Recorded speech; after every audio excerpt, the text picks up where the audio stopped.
Magandang umaga sa inyo, Sir Malik, at sa lahat ng nakikinig sa channel mo. Ako si Arvin, at taga Laguna. Matagal na rin akong listener ng channel nyo, pero ngayon lang ako nagka-oras para mag-send ng kwento ko sa inyo. Hindi ko ito makakalimutan dahil sa tuwing dumadaan ako sa maliit naming chapel dito sa barangay, ay parang bumabalik lahat ng nangyari nung Semana Santa, at hanggang ngayon ay dala ko pa rin ang bigat at kilabot ng gabing yon. Noong bata pa lang ako ay aktibo na ako sa maliit naming simbahan. Hindi ako sakristan, pero tumutulong ako sa pag-aayos ng upuan, paglalagay ng bulaklak, at minsan pagbabantay sa chapel kapag may overnight vigil. Maliit lang ang simbahan namin kasi maliit at tahimik din naman ang aming lugar kasi napapaligiran ng palayan at nyugan. Noong Semana Santa na yon, ay inatasan ako magbantay sa chapel ng Huwebes Santo hanggang madaling araw dahil may mga nagro-rosaryo at may mga nagbabantay sa santo. Mga bandang 11:00 ng gabi noon ay isa-isa nang umuwi ang mga tao hanggang sa ako na lang at si Mang Isko na caretaker ang naiwan. Mga 12:00 ay nagpaalam si Mang Isko na uuwi muna raw siya sandali para uminom ng gamot at babalik din agad kaya naiwan ako mag-isa sa loob. Sobrang tahimik noon, Sir Malik. At ang tanging naririnig ko lang noon ay ang mahinang paglangit-ngit ng yero kapag inihipan ng hangin.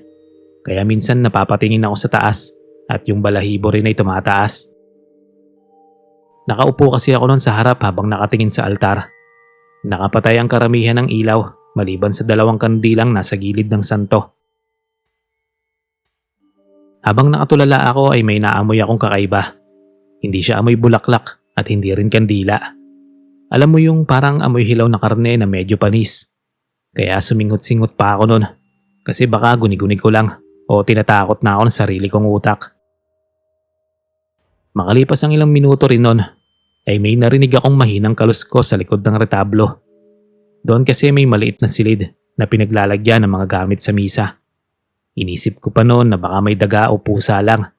Pero yung kaluskos ay hindi parang maliit na hayop. Parang may humihila ng kung ano sa sahig. Tumayo ako noon, saka kumuha ng flashlight sa mesa. Habang papalapit ako sa likod ng altar, ay mas lumalakas yung amoy na kanina ko pa napapansin. Parang mas sariwa, saka parang mas malapit lang sa akin. Tinawag ko si Mang Isko, kahit alam kong wala pa siya, kasi nagbabaka sakali lang ako, pero wala namang sumagot.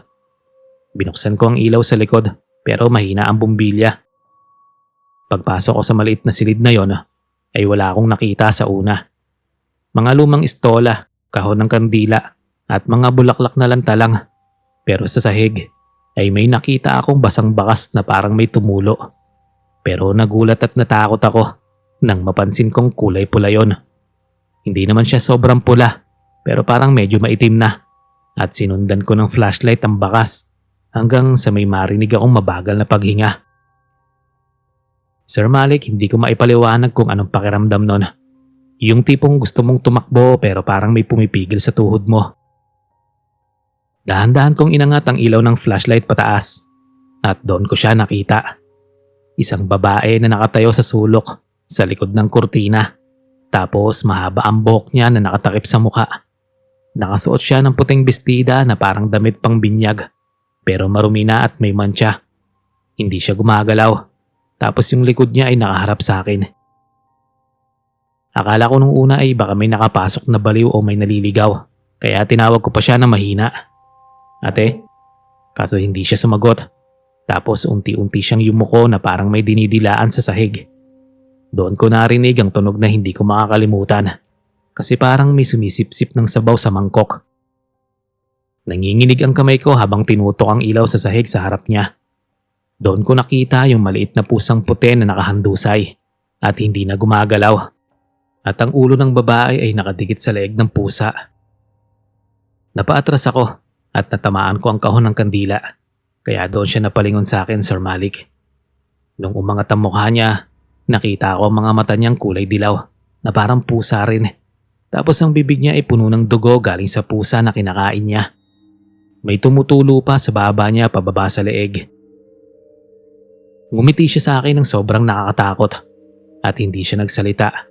pero ramdam ko na alam niyang natatakot ako. Sa isang iglap, umangat ang katawan niya sa sahig at kumapit sa dingding na parang butiki. Dahan-dahan siyang gumapang pataas hanggang sa kisame. Napasigaw talaga ako noon, Sir Malik, at napakaripas ng takbo palabas ng silid at palabas ng altar. Natisod pa nga ako nun sa hagdan pababa sa chapel. Paglingon ko ay wala na siya, pero narinig ko ang mahinang tawa, kaya tumingala ako at doon ko siya nakita na baliktad ang ulo at nakatingin sa akin. Unti-unti siyang bumaba na parang may hindi nakikitang tali na humihila sa kanya pababa. Napadasal ako ng malakas noon kahit hindi ko na alam ang mga sinasabi ko. Ang kampana nun sa labas ay kusa itong tumunog ng isang beses. Sobrang lakas at mabigat na tunog na umalingaw-ngaw sa buong barangay. Pagkatapos nun ay biglang nawala na yung babae na parang bula. Ilang segundo akong nakatayo nun at hindi gumagalaw. Tapos nakita ako ni Mang Isko at tinanong niya ako kung bakit tumunog ang kampana. Kaya sinabi ko agad ang nakita ko at namutla siya. Sinabi ni Mang Isko sa akin na may matagal ng kwento tungkol sa lugar na yon. Bago pa raw maitayo ang chapel ay may babaeng nanganak sa gitna ng palayan at namatay sa pagkawala ng dugo. May mga chismis noon na aswang daw siya at kinain ang sarili niyang anak dahil sa gutom. Hindi raw alam ni Mang Isko kung totoo yon. Pero mula daw nang maitayo ang chapel ay paminsan-minsan may nawawalang hayop sa paligid. Kinabukasan ay may balita na may natagpo ang bangkay ng matanda sa kanilang purok. Payat na payat at parang piniga ang katawan. Pero walang sugat. Pero tuyot na tuyot ang balat. Nang marinig ko yon ay parang may kumurot sa sikmura ko. Naalala ko yung mga matang dilaw at ang dugo sa labi ng babae. Simula noon ay hindi na ako nagbabantay na mag-isa sa chapel. Saka kapag tuwing Semana Santa ay mas dinadagdagan na ang ilaw sa loob. Pero minsan, kapag tahimik ang gabi at dumadaan ako sa tabi ng chapel, may naaamoy pa rin akong kakaiba. At kapag tinitingnan ko ang bubong, ay pakiramdam ko may nakasabit doon na naghihintay lang na may maiwan ulit mag-isa. At doon ulit siya sa silid kakain ng nabiktima niyang hayop. Hanggang ngayon, hindi ko alam kung bakit ako ang pinagpakitaan niya. Pero sigurado ako sa isang bagay, Sir Malik. Hindi siya takot sa banal na lugar. Kung aswang nga siya, ay siguro mas madali para sa kanya ang magtago sa lugar na hindi inaasahan ng mga tao. Sa loob mismo ng chapel, sa likod ng retablo, o kung saan lahat ay naniniwalang ligtas sila. Naalala ko pa rin talaga yung nakakaawang kalagayan ng pusang kinakain niya, Sir Malik. Kaya rin siguro ay hindi ko pa rin makalimutan ang nasaksihan ko sa chapel sa likod ng retablo. Iyon lang po at maraming salamat. Saka sana mabasa nyo ito sa channel nyo.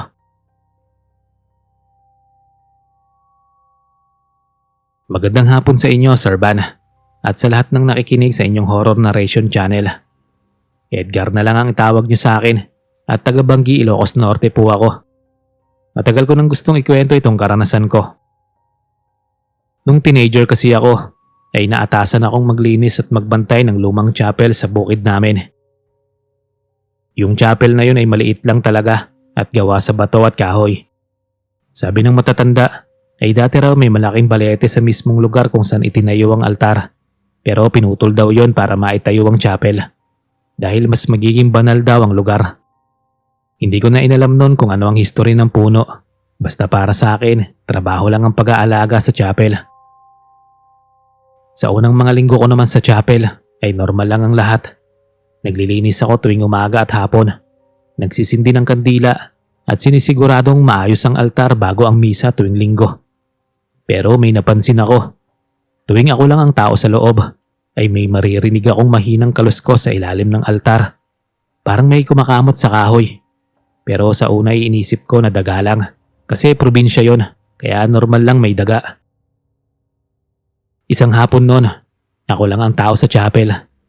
Habang nagwawalis ako sa harap, ay narinig ko na naman yung kaluskos.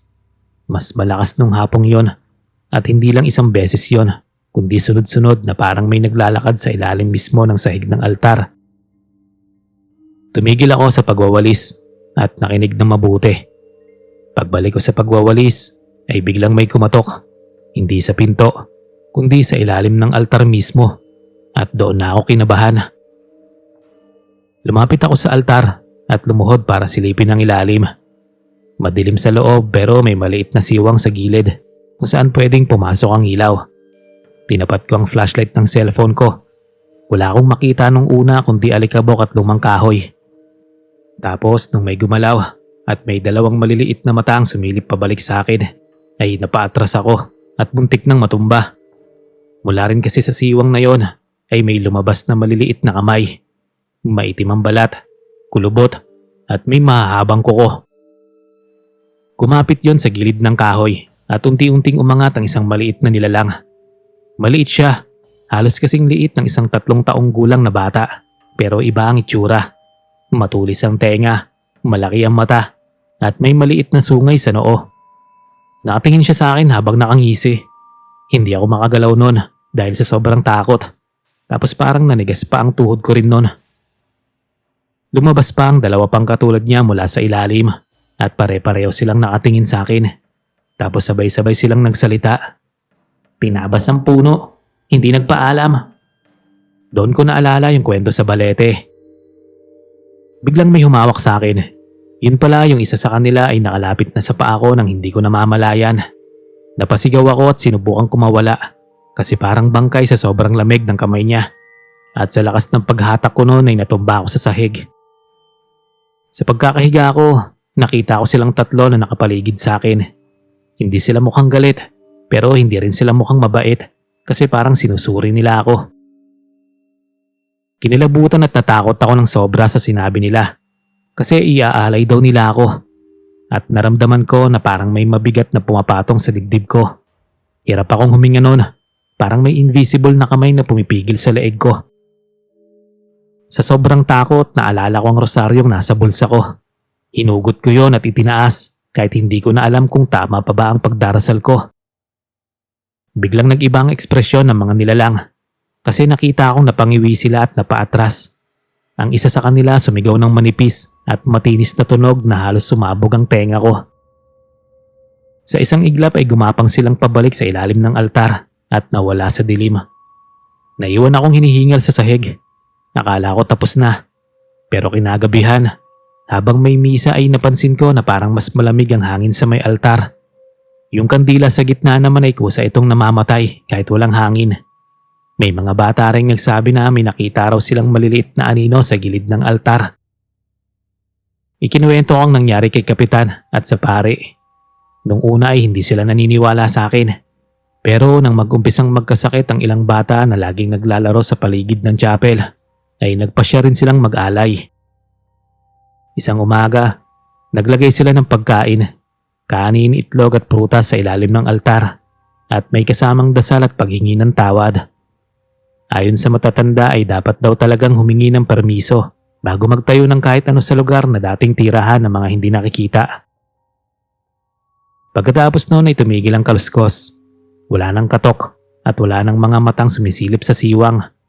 Pero minsan, kapag ako lang mag-isa sa loob at tahimik ang paligid, pakiramdam ko may nakatingin pa rin sa akin mula sa ilalim. Hanggang ngayon kapag naglilinis ako, nag-iiwan ako ng maliit na pagkain sa gilid bilang respeto. Hindi dahil takot lang ako, kundi dahil natutunan ko na hindi lahat ng nakikita ay dapat kilabanin. Minsan kailangan mo lang kilalanin na may nauna sa'yo. Maraming salamat sa pagbibigay ng pagkakataon na maibahagi ko ito.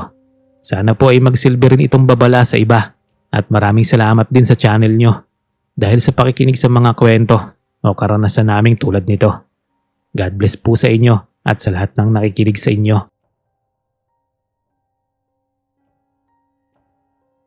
Magandang araw, Sir Van. Joan na lang ang tawag niyo sa akin. Hindi ko po alam kung matatawag itong parusa o babala. Pero simula nung mangyari yun sa akin sa loob ng chapel namin, ay hindi na ako kailanman nangumpisal na mag-isa. Noon kasi ay dumaan ako sa isang mabigat na yugto ng buhay ko. May nagawa akong kasalanan na hanggang ngayon ay pinagsisisihan ko pa rin. Hindi ko na idedetalye pero masasabi ko na may nasaktan akong tao na mahalaga sa akin. Dahil doon ay halos gabi-gabi akong hindi makatulog. Kaya isang hapon ay nagpasya akong pumunta sa lumang chapel sa dulo ng barangay namin para mangumpisal. Hindi yun malaki, maliit lang at medyo lumaan na rin. Madalas walang tao doon kapag weekdays kasi may mga trabaho ang mga tao. Bukas ang pinto pero walang ibang tao sa loob. Nakita ko ang ilaw sa may sakristya kaya inisip kong nandoon si Father Luis. Umupo muna ako sa pangalawang hanay at nagdasal sandali. Ramdam ko ang bigat sa dibdib ko at gustong gusto ko lang mailabas ang lahat at marinig na may kapatawaran pa para sa akin. Makalipas ang ilang minuto, may narinig akong pag-ubo sa may kumpisalan. Yung lumang kahoy na parang may kahoy na maliit na butas sa gitna. Napatingin ako doon at nakita ko ang anino ng isang tao sa loob. Nakasuot siya ng itim na damit na pangpari. Kita ako sa gilid ng kahoy kaya lumapit ako at lumuhod. Nagsimula ako magsalita. Nanginginig ang boses ko habang kinukumpisal ko ang lahat ng nagawa ko. Tahimik lang siya sa loob at wala akong marinig na paghinga o kahit anong galaw. Pero ramdam ko naman ang presensya niya. Nang matapos ako, ilang segundo ang lumipas na wala pa ring sagot. Tapos bigla siyang nagsalita. Mababa ang boses niya at parang may echo. Hindi sapat ang pagsisisi mo. Napalunok ako at inisip ko na baka normal lang yon. Baka pinapaalala lang sa akin na dapat mas pagbutihin ko ang pagbabago ko. Sinubukan ko magsalita ulit. Pero bago pa ako makapagsalita, ay nagsalita siya ulit. Hindi ka patatawarin. Nanlamig ang batok ko kasi hindi yun ang inaasahan kong marinig mula sa isang pare. Ramdam kong bumilis ang tibok ng puso ko. Sinubukan kong sumilip sa maliit na butas sa kahoy para makita ang mukha niya. Pero sir, hindi ko alam kung paano ko ilalarawan yung itsura niya nang hindi ako nanginginig habang tinatype ito. Sa loob ng kumpisalan ay nakita ko ang kalahati ng mukha niya. Ang balat niya ay kulay abo na parang bangkay. Tapos yung mga mata niya ay hindi normal. Parang malalim na hukay. At sa gilid ng ulo niya ay may maitim na bakas na parang butas ng bala o sugat. Napaatras ako at tumayo. Tapos sumunod pa yung biglang lumamig ang hangin sa loob ng chapel. Mula sa loob ng kumpisalan ay narinig ko pa ang mabagal na pagtawa ng pare. Hindi siya malakas pero sapat na yun para maramdaman ko ang galit at pait sa tunog. Tumakbo ako palabas ng kumpisalan at napansin kong wala pa rin si Father Luis sa altar. Bigla siyang pumasok mula sa sakristya at nagulat nang makita akong umiiyak at naginginig. Tinanong niya ako kung anong nangyari. Sinabi ko sa kanya na nangumpisal na ako sa pari sa loob. Napakunot ang noon niya at sabay sabing, "Ako pa lang ang pari dito ngayon." Nang buksan namin ang kumpisalan ay wala ngang tao sa loob.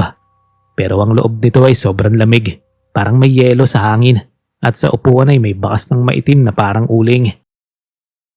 Kinuwento ni Father Luis na matagal nang may kwento tungkol sa chapel na yon. Noong dekada 70 daw, ay may pari daw na na-assign doon na masyadong mahigpit. Hindi raw siya naniniwala sa kapatawaran para sa mga taong may mabibigat na kasalanan. May mga nagsabi pa na may mga tinanggihan siyang patawarin at pinahiya pa sa harap ng iba. Isang araw, natagpuan na siyang patay sa loob mismo ng kumpisalan. May tama ng bala sa ulo at hindi malinaw kung aksidente o sinadya. Simula noon, may mga ilan daw na nakakarinig ng boses sa loob ng kumpisalan kapag walang tao. Hindi ko alam kung siya ang nakausap ko, pero sigurado akong hindi yun si Father Luis. Pagkatapos ng gabing yun, ipinagdasal ako ni Father Luis at binigyan ako ng basbas. Doon lang ako medyo kumalma, pero hindi na ako bumalik sa kumpisalan na yon na mag-isa. Hanggang ngayon kapag pumapasok ako sa chapel at tumadaan sa tabi ng kumpisalan, ay pakiramdam ko may nakatingin mula sa loob. Parang may naghihintay ng susunod na mangungumpisal para sabihan na wala silang pag-asa. Pero natutunan ko rin hindi lahat ng boses sa loob ng banal na lugar ay mula sa Diyos. Minsan, may mga kaluluwang naiwan, dala ang galit at pagsisisi nila. Maraming salamat po, sir. Sana ay magsilbing paalala ito sa iba na hindi lahat ng naririnig natin sa loob ng simbahan ay dapat paniwalaan agad. At maraming salamat din sa inyong channel dahil dito ako nagkaroon ng lakas ng loob na ilabas ang karanasang ito.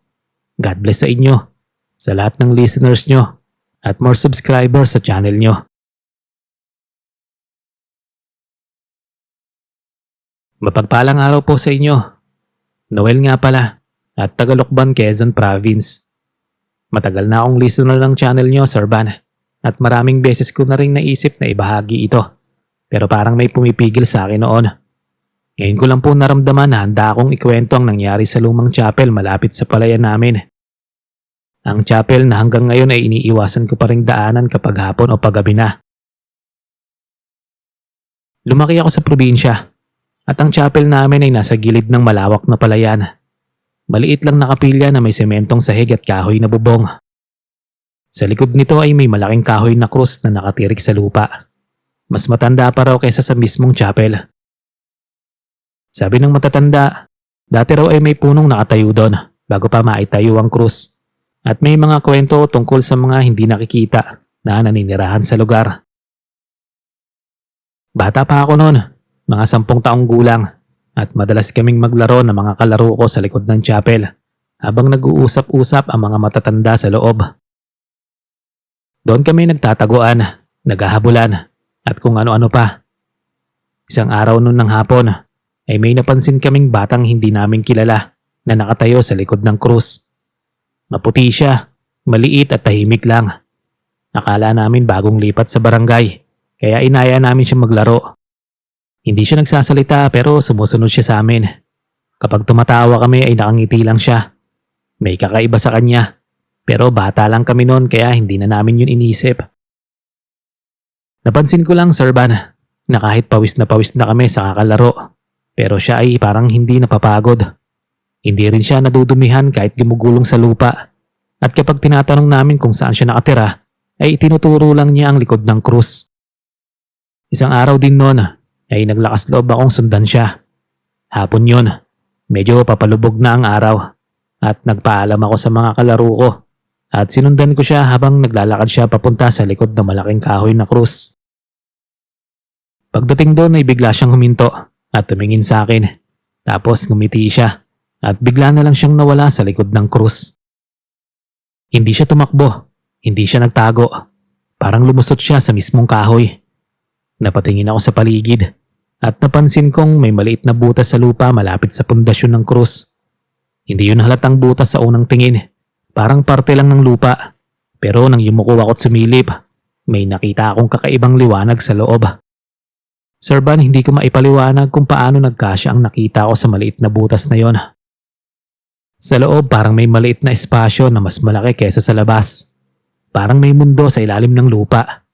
May mga maliliit na bahay na parang gawa sa dahon at kahoy at may mga aninong gumagalaw sa loob.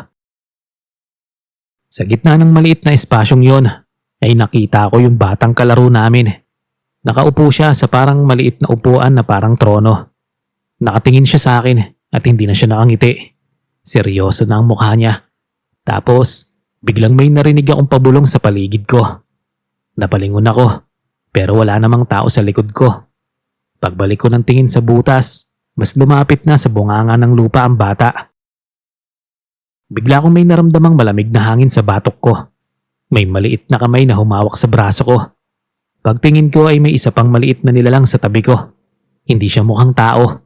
Mas maliit siya kaysa sa bata at kulubot ang balat. Matulis ang tenga at parang may maliit na korona na gawa sa tuyong dahon. Napaatras ako at natumba at nang bumagsak ako sa lupa ay nagsara ang butas kasi parang normal na lupa na ulit. Naiiyak na akong tumakbo papunta sa lolo ko na noon ay nasa gilid ng palayan. Ikinuwento ko ang lahat pero hindi siya nagalit at hindi rin siya nagtaka. Sa halip ay napabuntong hininga siya at sinabi na matagal na raw may mga engkanto at duwende sa lugar na yon, lalo na bago pa maitayo ang krus. Hindi lahat ng sumasali sa laro ay tao, sabi niya sa akin.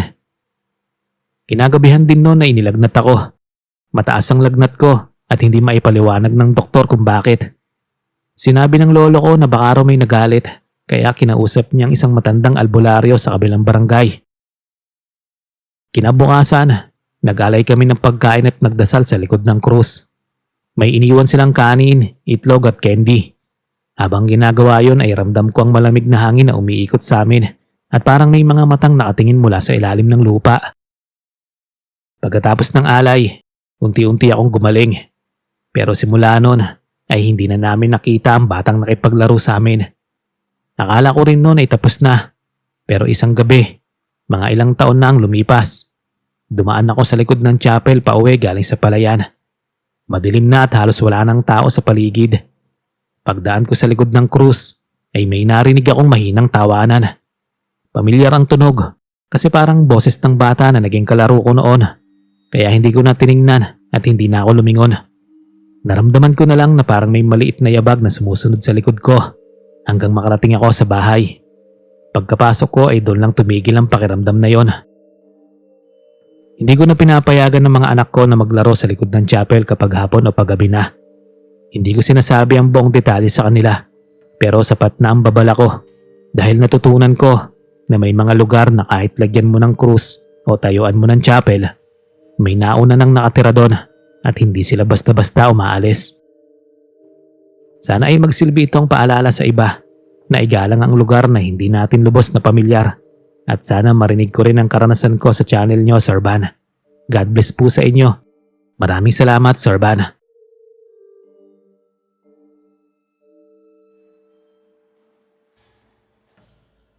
Hello, Boss Van. At sa lahat ng nakikinig sa inyo. Tawagin nyo na lang akong Marites. Noong 2021 kasi nakasagsagan pa ng COVID, ay kakaunti lang ang nagsisimba sa maliit naming chapel sa sitio. Dahil close kami ng pamilya ni Father Noel, ay ako ang madalas tumutulong sa pag-aayos ng altar at pag-aasikaso ng mga schedule ng binyag. Isang gabi ay mga bandang 2:00 ng madaling araw noon, ay may kumatok sa bahay namin. Malakas at paulit-ulit, at pagbukas ng tatay ko ng pinto, ay may isang babae raw sa labas na gustong magpabinyag agad ng anak niya dahil nanghihina na raw at baka hindi na umabot ng umaga. Nagising ako dahil tinawag ako ni tatay at sumama ako kay Father Noel papunta sa chapel. Pagdating namin sa chapel ay may babae nang nakatayo sa gilid ng pintuan. Nakaputi siyang damit at may belo na manipis na nakatakip sa ulo niya. Nakayuko siya habang yakap-yakap ang sanggol na nakabalot sa kumot. Hindi ko maipaliwanag, Boss Van. Pero paglapit pa lang namin, ay parang may malamig na hangin na dumaan sa pagitan naming tatlo. Hindi siya nagsasalita, tumatango lang siya kay Father Noel.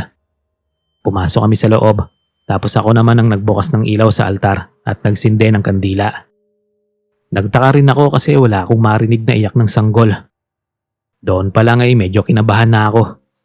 Karaniwan kasi 'di ba kapag bagong silang o may sakit ang sanggol ay umiiyak o gumagalaw man lang. Pero yung hawak niya ay parang sobrang tahimik.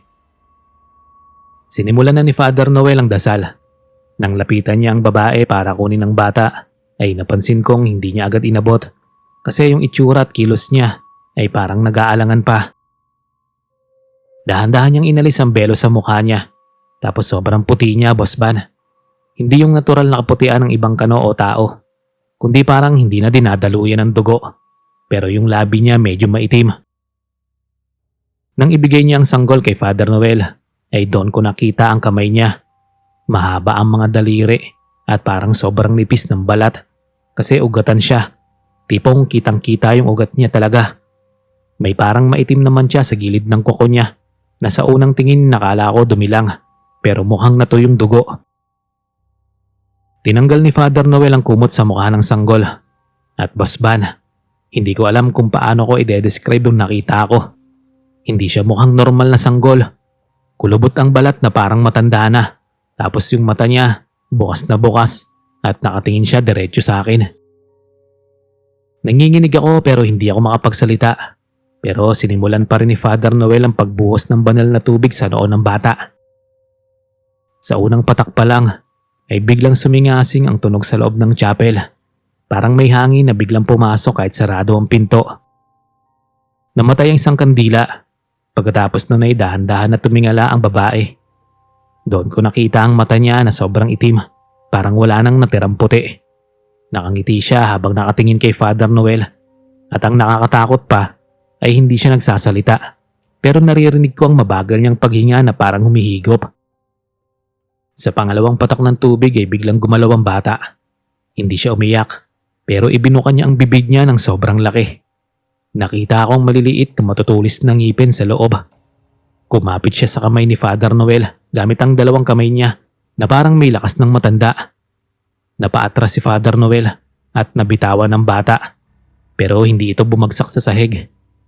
Boss Van, nanatili siyang nakabitin sa ere na parang may humahawak sa kanya na hindi namin nakikita. At ang babae ay biglang tumawid ang likod. Humaba ang leeg niya. Saka unti-unti siyang umangat mula sa sahig hanggang sa halos abuti ng kisame ng chapel. Napahawak ako sa rosaryong suot ko at nagsimulang magdasal. Hindi ko na maalala kung anong dasal yon. Basta paulit-ulit kong binabanggit ang pangalan ng Diyos. Biglang tumawa ng mahina yung babae. Parang galing sa malalim na balon yung tawa niya sa sobrang lalim. Sa isang iglap ay bumagsak ang bata sa sahig at gumapang papunta sa akin. Hindi siya gumagapang na parang sanggol, Boss Van. Parang gagamba kasi mabilis at baloktot ang galaw niya. Napapikit na ako noon at napasigaw. Tapos pagdilat ko ay wala na ang sanggol sa harap ko. Nasa balikat ko na siya at ramdam ko ang malamig niyang hininga sa leeg ko. Bago pa siya makakagat ay may malakas na boses na sumigaw ng dasal mula sa altar. Si Father Noel na nakataas ang krus at patuloy sa pagdarasal. Biglang umalingaw ang kampana ng chapel nang hindi hinahawakan. Sunod-sunod ang pagtunog, kaya naman napahiyaw ang babae at napaatras. At yung bata sa balikat ko ay nahulog sa sahig at gumulong pabalik sa kanya. Pareho silang naglaho nun ng parang bula at naiwan kaming dalawa ni Father Noel na hinihingal at nanginginig. Ang kandilang namata ay kusaring umilaw ulit. Pero yung sahig ay may bakas ng maitim na likido kung saan bumagsak ang bata. Kinabukasan ay may balita sa kabilang barangay na may buntis na natagpo ang patay sa bahay nila. Ayon sa kapitbahay ay ilang araw na raw itong hindi nakikita. Nang buksan ang pinto ay wala na itong buhay at parang wala na ring laman ng tiyan niya. Hindi ko na kailangan pang itanong kung sino ang babaeng nagpunta sa chapel kasi alam ko na siya yon. Simula nun, Boss Van, ay wala nang tumatanggap ng emergency binyag sa madaling araw sa chapel namin. Natuto na kasi kami ni Father Noel na baka iba ang intensyon ng gustong magpabinyag. Kasi sa halip na hilingin ng basbas ng Panginoon para gabayan sila, ay parang may masama pa silang intensyon sa amin. Ito lang at sana mapiling ma-narrate nyo ito sa channel nyo. Maraming salamat.